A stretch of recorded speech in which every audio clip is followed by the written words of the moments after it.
Kuna watu ambao wamejaliwa kuwa na elimu kubwa.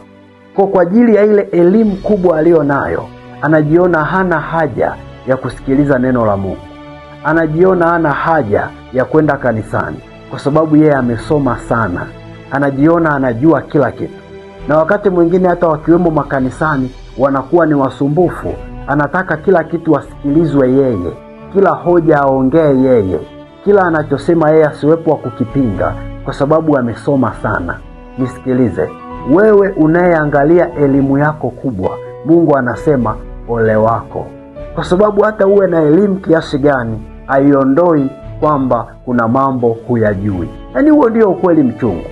Hata uwe na elimu kubwa kiasi gani, ukweli mchungu ni kwamba kuna mambo huyajui. Anayejua kila kitu ni Mungu peke yake. Mwanadamu amepewa kujua kwa mipaka. Na ndio maana kuna specialisti wa macho, ina maana miguu haijui. Kuna specialisti wa miguu, ina maana macho hayajui.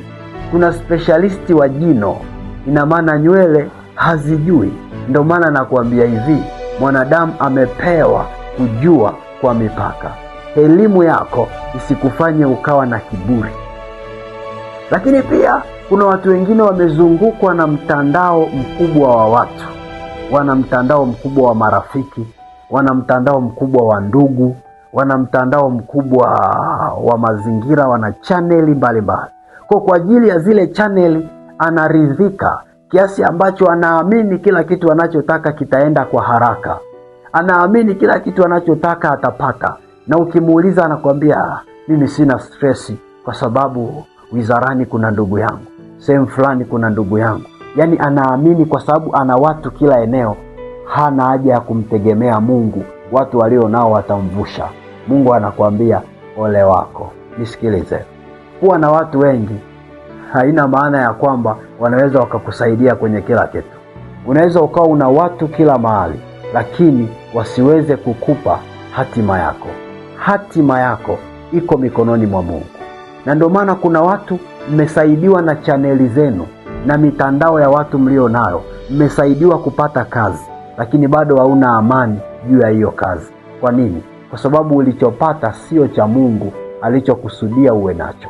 Mwenye uwezo pekee wa kukupa kitu na kikawa na amani kwenye moyo wako ni Mungu peke yake. Na ndiyo maana hata uwe na chaneli kubwa na mtandao mkubwa wa watu kiasi gani, imani yako isiondoke kwa Mungu.